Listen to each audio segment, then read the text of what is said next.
March 14th, 2026. On an unseasonably warm March, it's another episode of the Very Terrible Podcast with me, Jason. And Lori, but it's a very unseasonable March day. It's hot. No, but what I'm saying is you said unseasonable March. Did I? Yeah. It's unseasonably hot. Yeah. It's been just ridiculous. I think when we look back on this winter will be known as the temperature extreme winter. We had extreme cold days. Yeah, it was nice. Yeah, it was. And then extremely hot days, just almost back to back. It was absolutely ridiculous, and I have no idea why. Well, what should it have been?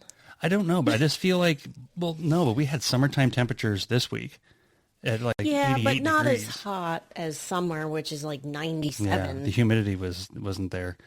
And then the cold was amazing. Mm-hmm. There was frost warnings, and we had snow in Florida, and my gosh, we had dead iguanas everywhere, thousands of iguanas. Well, were they dead or were they just... Oh, they were euthanized. Oh. Yeah. Another thing you had to euthanize them because they are an invasive species. Oh, I just thought they would thaw out and come back to life. Oh, they would. Okay. But a lot of them got the X. Yeah, they basically put them in bags, and then the silly people who didn't know any better would put them in their bags, and they'd put them in their cars to drive them to the places where they were doing the euthanizations, but they would warm up in the bags, and they'd off they go. That's not good. No, but it really is interesting as how many species of animals, especially down here, because we'll have family from different parts of the country that don't have to deal with these things, but we have some are invasive species, like our iguanas. Some are invasive but okay, like the manatees. And then some are just okay, even though they're just a pain in the ass, like those owls. Oh, yeah, I cannot stand those little bastards. We have burrowing owls. Ugh. I don't even know what they're called, sand burrowing owls. And for whatever reason, they've said that they are endangered. Mm-hmm. There's no way. Yeah, so we're not allowed to move them from wherever I can't stand them. Yeah, they're little assholes. They're not nice at all. That's why I don't like them. It's not because I don't like owls. I don't like those owls because they're nasty and they're mean. And they come at you. I don't like how they are around the dog. You walk past them and they make all those noises, hissing at you. Yeah. But it makes you pay attention. But as soon as they dig a hole in your yard in Florida, then if somebody sees this and reports it, then the authorities, I guess, I don't even know who it is, Crow or the wildlife or those people come in and they stake out your yard, and you can't mow around that while that nest is there. And there's no way. Every block in our city has multiple owl, burrowing crosses section, and then sections are cordoned off, and there's no way that they'd ever do another count that they'd be endangered still. I think the things that are endangered, believe it or not, are the coyotes, because we've developed the whole city over, but then those aren't exactly nice either, because they'll come after your pets. There was that coyote when by the bus stop. Mm-hmm. Yeah, that was crazy. We saw it run around. Well, and this was their home before we got here, and that's the thing, is they keep hiding in the little few areas where they that can. are left. Yeah, and then we just keep developing, and eventually they'll have nowhere to go. It has been a interesting week on social media with all of the different news happenings and things going on, but the one that has taken the internet by storm is CEOs eating hamburgers. So not eating hamburgers. Or lack thereof. Now, as a former McDonald's employee, I can feel like I can talk about this just a little bit, because we had a situation where we released, it was called the McDeluxe or something deluxe back in the 90s. Okay. And corporate came into our restaurant, and they didn't have like the TV cameras or anything like that, but they would bring in these other investors or whatever, and we had to make the sandwich, and they gave us little cards. And when they would ask us how the sandwich was, we'd have to memorize the one sentence on the card. But it wasn't a commercial? No, it was like they were bringing in local investors to try to open more franchises.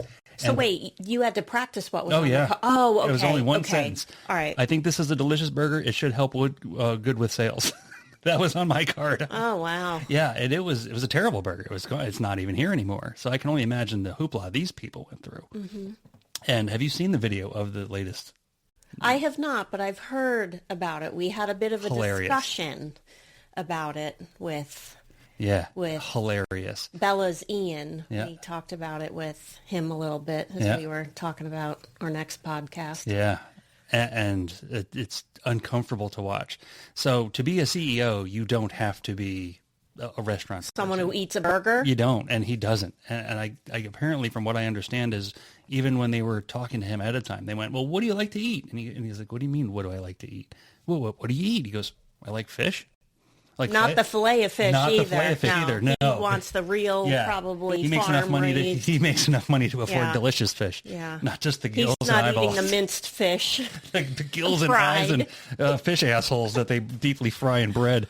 So he gets a hold of this burger, and it's the most awkward thing. And I'm sure all of you have seen it. But I'm going to take a big bite, and this is going to be my lunch. And he bites it, and he barely gets through the bread. But what was he?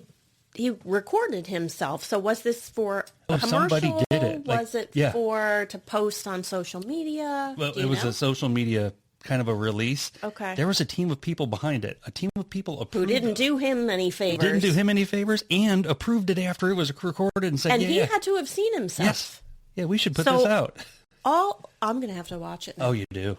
Yeah. All I know is from what I heard, it didn't seem like he enjoyed what he ate. But what they could have done in hindsight, if he didn't want to eat the hooves and buttholes and everything else that they consider beef, beef-like, is take a chunk out of the patty, leave the bread and everything else. So when he bit into it, he would have got lettuce, whatever else is on it, tomato, and the bun, and it would have looked like he ate the meat. Well, if you really think about it, and this just occurs to me just now, do you remember how, I thought it was Bella who looked up one time, like when they prepare food for pictures, it's not actually food at all. It's like plastic and spray and wax and everything else. I'm like, so, I mean, I guess to their credit, they did give him food, of some sort.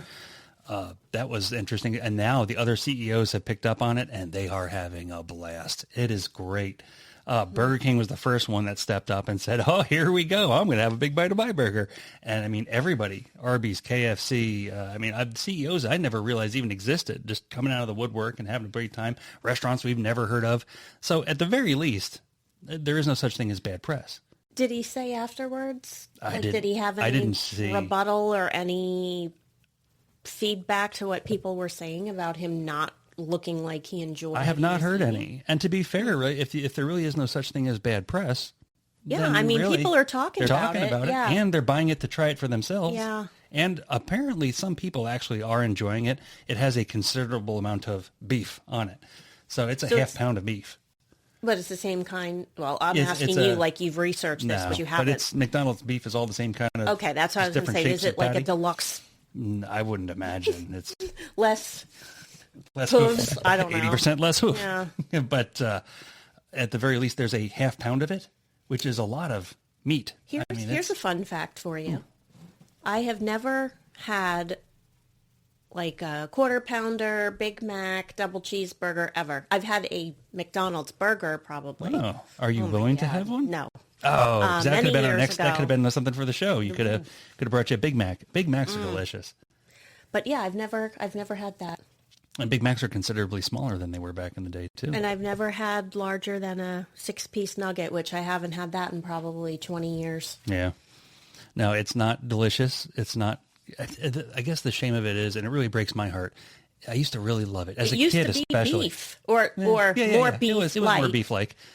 But as a kid, you love McDonald's, and it was the experience. Yeah. Yeah. I basically what they taught us, and really this really was the most accurate thing I learned. I went to McDonald's manager school. That was another great weekend of investing my life into that. But what do they sell? We sell hamburgers, we sell fries. No. You sell happiness. That's what you're selling. You're selling the experience of going to McDonald's. The kids get excited because they have a hamburger and a toy and all this other stuff, and there's these flavors and shakes and sugar and salt, and you are selling happiness. You're not selling necessarily these products. You're selling the experience, and that's what the people buy. So the food's bad for you. Mm-hmm. And at my age, it doesn't taste good anymore. It doesn't do me any favors because it's heartburn and, if you eat too much and it's diarrhea, it's just terrible. But it was the experience of we're going to McDonald's, and now the prices. Although I know the prices are not good, but they also I read something, they now have like a $3 menu or a $4 menu. They're revisiting the value meal, apparently. Get people more enticed. I guess. I used to, when I worked at Publix, I remember like what you're saying about the enjoyment. That's why you go for, I remember like looking forward to, okay, like whatever, once a week I'm going to have McDonald's on my lunch break. Yeah. And I legitimately looked forward to it. Here's a question for you. Next door to your high school right now today is a McDonald's. Was it there when you were in high school? No. No, okay. No, but I do remember leaving school quite a bit with my friend, Corrine. We would go to McDonald's, but not that one. Yeah. We would leave school and we weren't supposed to. And sometimes if the gate was open... Your daughter watches this show. Well, I'm being no, she honest. probably doesn't. If the gate was open, we would go back. Like we would eat and go back. If the gate was closed, we're like, hell no, because we're going to be in trouble if we try to get back in. Right. So we just didn't go back. No, okay. So it was a good time. And that's what it was. It was the experience. But no, and the funny part is I don't think Bella even watches any of this. Yeah, she might. She's not going to watch it. But anyway, the CEO and you have anything else to say on the McDonald's? No, it was just interesting to watch how that just completely took over. Amongst all the real news stories or whatever is that's out and about and available, this thing just grew a pair of legs on its own and just completely took off. But another thing that hit the news that was something that if we weren't told it was happening, you'd completely miss it, is daylight saving time. And it's not savings time. Mm-hmm. It's not. And that's the one thing is for years we've all said it, daylight savings time. And apparently it's not. Daylight saving time, it doesn't even sound right. It doesn't sound proper, but it's like when people say, I'm going to Walmart's. No, it's not plural. You're not going to multiple Walmart stores. You might if you can't find what you need. I don't hear people say I'm going to Target's. It's Walmart's. Why they plural, make that plural and not...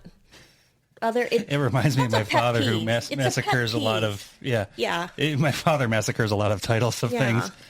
Hey, we're going over to the, he'll say whatever, the something. You're like, it's not the something.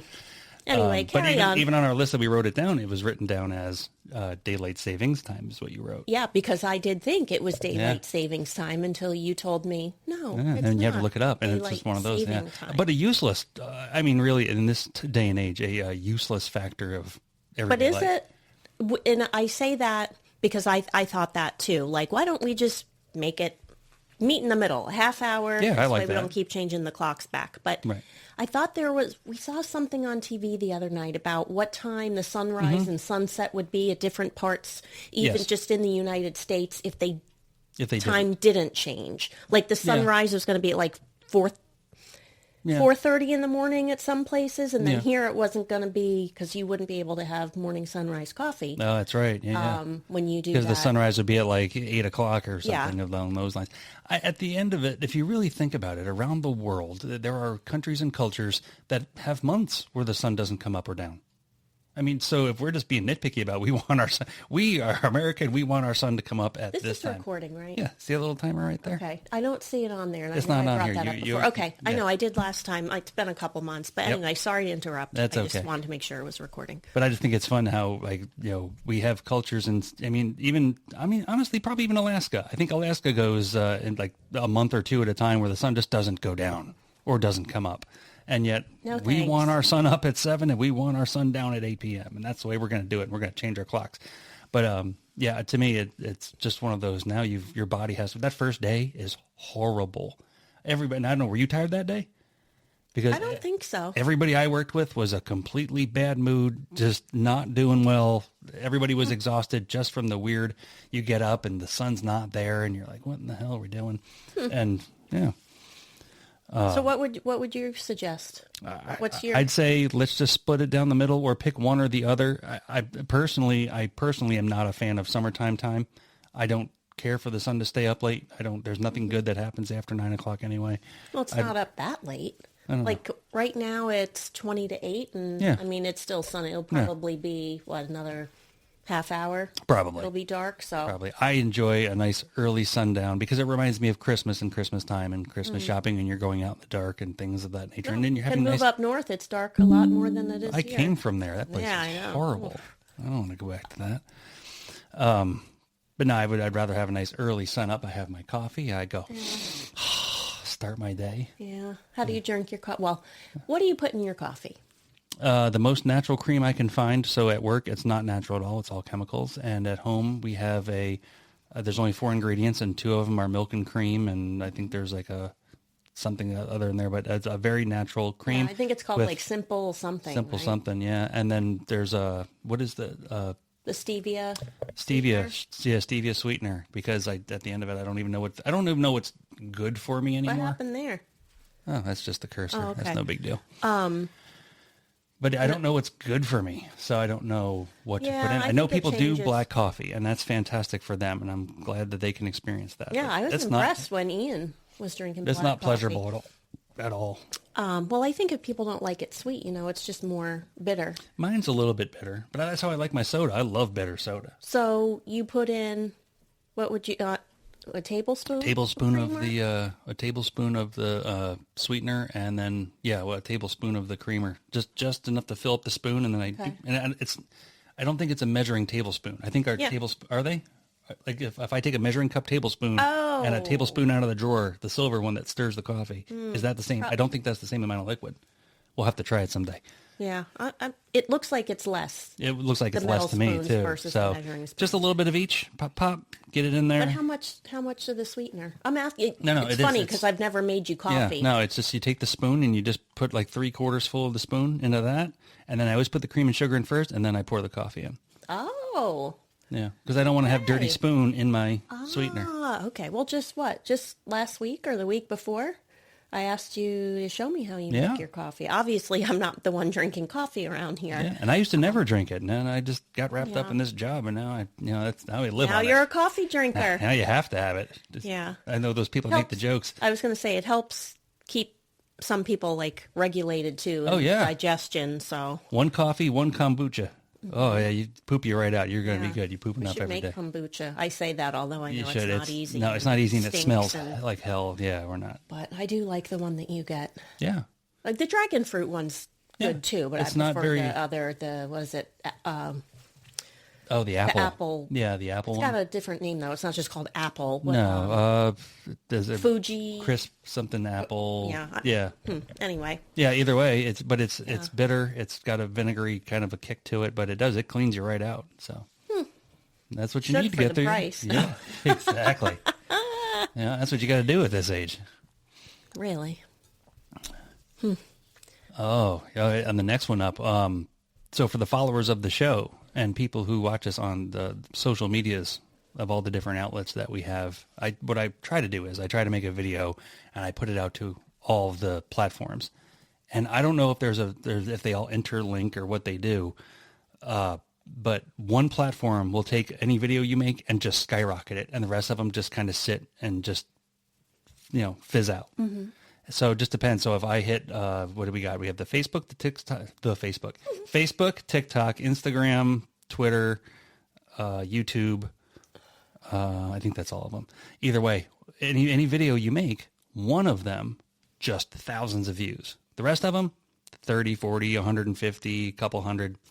One of them every video. So we had the one that I made the other day, where being a person who wants to be involved in radio and a person who wants radio to still survive through everything else in Southwest Florida has had and what I can only describe as a monopoly-like attack on the companies and businesses down here, where broadcast companies, the Fort Myers Broadcasting Company and Sun Broadcasting Incorporated or company or whatever they're called, one owns Wink and another one owns, let me think if I can get this right. They own a series of radio stations and television channels in the area. And there were those two. And then there was Beasley, who owned the radio stations, along with different other entities that had different media. And we found out only by doing an interview at the fire department that Fox was getting bought out by Wink. And I thought, well, that's weird. How do you do that? Mm-hmm. And then we get back into it. And what I called the video was Follow the Money, where Fort Myers Broadcasting Company went in and bought all of the Beasley radio stations out of South Fort Myers. So they bought all their assets. So they came in, they bought the building, the antenna, all the channels. Now, the channels are still in existence, and most of them have stayed the same. 2 of them I have found have been deleted. The rest of them are basically the same. So you as the customer don't have any idea. But people will tell us, and then especially on a podcast platform, that radio is dying. They paid, I think it was... was it $9 million for the radio stations? And I'm like, well, what did you get with it? But Yeah. either way, so they paid $9 million, and then they paid $40 million apparently for Fox. But then, like, one entity couldn't afford both of those bills, so they took their money and they put it together, and they're starting to just, like Pac-Man, they're eating all the little channels around the area. And I got thinking, at what point do you have a monopoly on your hands? And come to find out, I guess the FCC, who is supposed to control all of this, has loosened the reins on what can and can't be done. Oh. Which isn't good for us as the people receiving news. One of the things that we were just talking about before the show started is, I mean, like right now, the country's at war with Iran. We hear things that come from the news.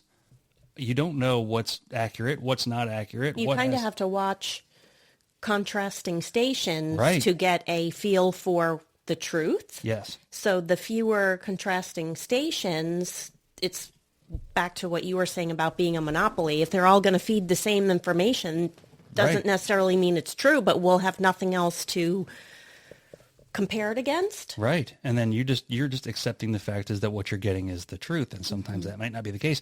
And then in this research that I was doing, one very disturbing fact that I did not know until I started digging into it is the largest investor in advertisement for news channels. It's Big Pharma. Oh, God, that's Yeah. terrible. Because All of the older, well, I'm going to guess, all of the older people who use medications typically more than the younger people watch the news. Yep, keep going. Where does your brain go next? Well, this is where my brain goes. Yeah. That some of these diseases and things that are being treated chronically with medication probably have a real cure, but because Big Pharma funds the commercials, then obviously they want to keep supplying the drugs. So what's the incentive to come up or share the cure when they won't have need all those commercials anymore? And the last one that I'll offer you is when something goes horribly wrong, there's horrible side effects, things go south, Big Pharma, big money, all this dirty stuff that happens. What? Your news isn't going to report on it. They're the ones who are paying all the bills. You won't get the bad news out of that industry if they're the main contributors to your advertisement. Yeah, true. Yeah. Dun, So wait, you looked that up? Who was the biggest? It was just the whole How did you conglomerate find of big. that about the Because when I pharma? started looking at the FCC and how they can regulate what channels can go where and who advertises to what. That kind of reminds me of what you said about the FCC, like loosening the reins. So years ago, the hospital system in this area, like you couldn't, besides Lee Health, I don't know, Naples, what is it? Naples? NCH. Yeah. They couldn't say, oh, we're going to come to Cape Coral and we're building a hospital. There had to be what was called a certificate of need because you can't just decide back then, I'm going to build a hospital.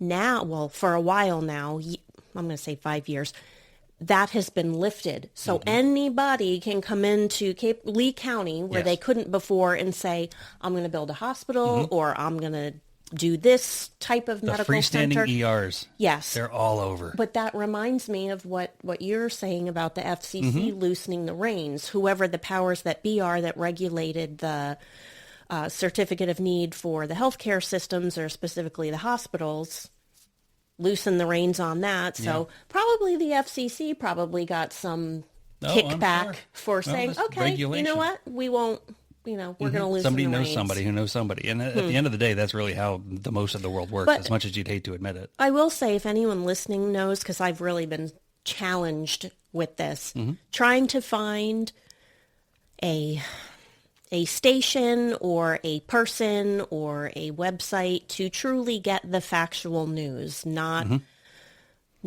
so like back in the old days when I was a kid, and I may just be recalling this incorrectly, I feel like the news was the news. Yes. Regardless of the channel it was on. It was more fact-based. It wasn't as opinion-based as it can be now, or the way it's deterred to make you think one way based off of the snips that they're showing you. Right. And nowadays anyways, back to what I was saying was I wish there was a place or places I could go to get the true facts, and I don't know where those are. And I've tried looking it up. meaning like on the internet. I've posted on a couple of like social media groups saying like, where do people get the truth? And it's hard. It's really hard. I mean, back when, if you go even further, just before you and I started watching the news, there was like Walter Cronkite, and he'd sit up there with his suit on every night with a cigarette in his hand, and he would just read the news. And it was probably sponsored by the tobacco companies. Probably back then. I mean, do we really, at the end of the day, it's the control of information and the control of power. I mean, it really is what are you going to do? You've got to take what you can control or what you can, handle in your own life. And that's all you can worry about. Now, do we worry about Iran? Sure. But am I going to do anything to change it? I'm going to give my support to the United States of America. And that's about as far as I can go with it. So we can talk about that a little bit on another podcast. Yeah. But it's just like, the news and the thing of what are you going to do? And that's why even with local news, I don't even watch local news anymore. I stopped watching the news because it was too depressing. Oh, it's horrible. I mean, you don't lead. So what I will watch is Good Morning America because that's lighter. They're going to give Michael Strahan?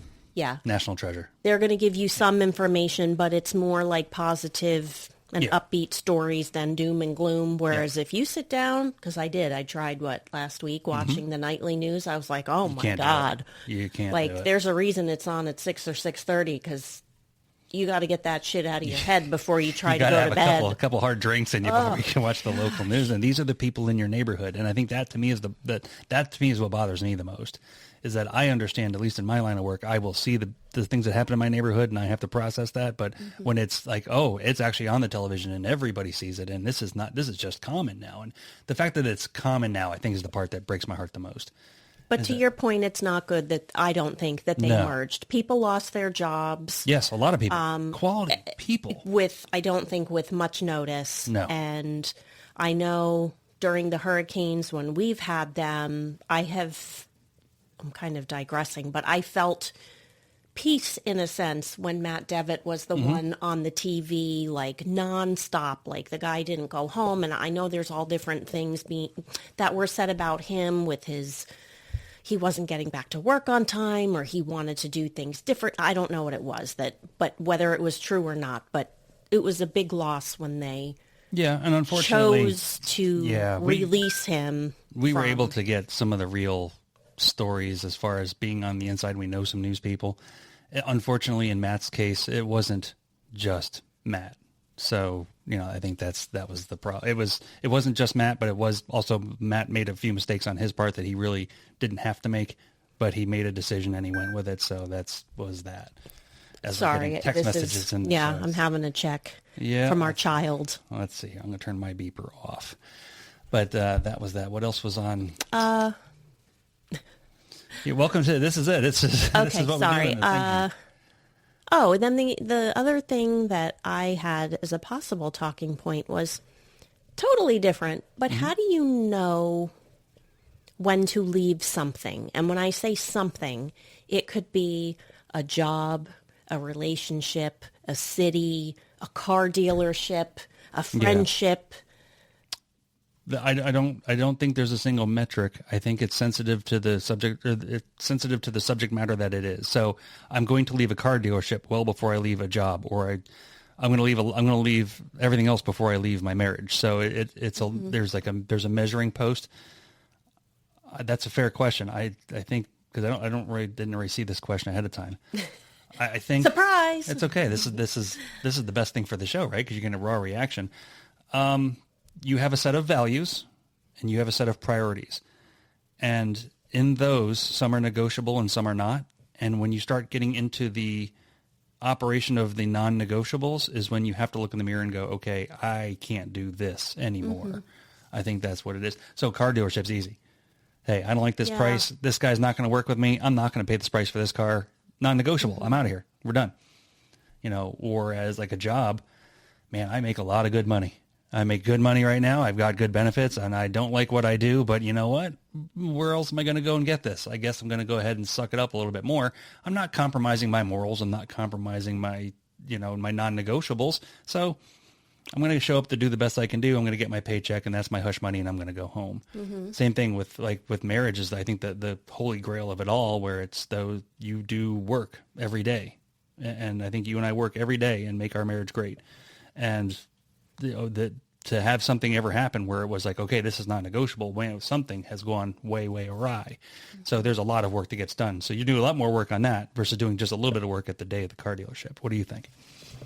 That's a good way to explain it. That's just what came off the top of my head. I think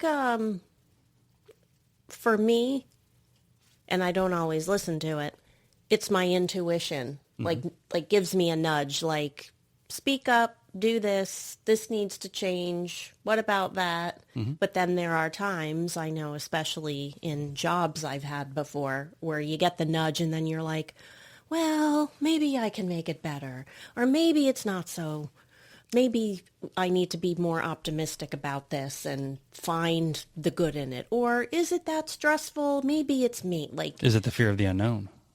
Yes. That too. I think definitely it's that too. But I just was interested in your perspective on, like, how do you know when it's time to move on from something? You're going to announce it. I'm leaving. I've got my bags packed. And she's going to want half the podcast. Yeah, here you go. 2 microphones and a computer. It's your half. I don't know. And it does vary depending on the topic. Some are definitely more big deals than others. But I am quick to leave things that don't matter. There's been a lot of projects we've done at work, committees that I've been on, that they just didn't work out. I'm done. I'm out. I go. Do you think as we get older that we, with experience, and for people even older than us, feel like differently about it than someone in their 20s, like what you're willing to like put up with, or the glass is more full than empty type I think process? The two things I would think of is, one, like you had said, life experience. Once you experience a few changes, you understand that maybe it's not always bad on the other side. And two, you realize that your time is much shorter on this earth in your 80 or in your 60s than it is in your 20s. And you know what? I don't have to put up with this anymore. Yeah. You and I have saved a substantial amount of money. We if the economy stopped tomorrow, we'd still be okay for quite a little bit of time. And I think that is what the tolerance really comes to. Like that's a good point. That's a good point. What you must tolerate because of, not even lifestyle changes, but surviving. Well, and especially people who live paycheck to paycheck. They can't say, they may be like, fuck this job, but that's the one that's keeping a roof over their head and food on the table. And if there isn't a security of saved money somewhere for, okay, I can afford to pay for things for X number of months. If I do leave my job, they can't leave. In 1999, when I bought my first house, like I was working 2 full-time jobs, and it was horrible. I had a half day off every 28 days or something like that. The way it worked, I mean, it was constant. But I realized I've signed up for this. I have to live, and this is what it costs to live, and I have no other options. And they were 2 entry-level positions. And at the time, it was just a grocery store clerk and a McDonald's guy. And those are the 2 jobs I had when I moved to Florida. Well, and for me, not even financially based, but I have had, by my choosing, to sever relationships with family members, which has, well, one of them has a lot to do with money, but we don't have to go into that one. We know who that person is. I was just going to say, should I just say his initials? But for the other ones, which sounds terrible, those were just more, they sucked the life out of me. It was they went into people your consume or enhance your life. That's the easiest way for me to sum it up. They either bring you up or bring you down. Right. 100%. And if they're consuming more than they're enhancing, or you're not getting any value, or you're not feeling good about being around them, or they constantly are taking from you, you shouldn't have them in your life. That's just my perspective. Family, friends, people at work, whatever. Right. And it's terrible to look at it that way, but I guess after the experiences that I've had, I have friends who are more family, and you know who they are to me, than my family ever was. Yeah, and I think that's the thing, is your family's assigned to you, and your friends are the ones you select. And I think there's more value in the ones you select versus the ones you're assigned. Yeah, and I do have some great family members. I wish some of them lived but closer. But if you look at it like, 5, 6, 7 generations ago, you needed your family to survive because you lived out in the Wild West and somebody had to work the back 40 on the farm, and so everybody would have food. That's why they needed daylight saving time. Oh, there you go. And everything comes full circle. But I think that's the point is that we live everybody can be self-sufficient, so you can choose who you want to be around and who you want to enhance your life versus taking away. Well, how long have we been chatting here? Well, we can wrap this up. I can't read that. Can you read that little number? I have bifocals now, but I don't have them on. I can't 39? Read it, but it's 35? Because I have my contacts in. Oh, if I didn't have them in, I think I'd be able it says to read it. 35-ish. It doesn't matter. Okay. But we can wrap it up. We just went full circle. And maybe we'll record another one. Yeah, we can do one tomorrow. Yeah, I'll do another one in a few minutes. Ooh, there you go. Imagine that. 2 in a row. Oh, boy. That would be it's your lucky day, and I mean in a different way. Than And that's what we're going to need the break for. All right, we'll be right back in 3.5 minutes. Right. I was going to say 7. Well, I guess there's foreplay. All right, let's hope Bella doesn't watch the show. Anyway. Everybody, thanks again for joining us. I'm Lori. And I'm Jason, and this has been another Very Terrible Podcast.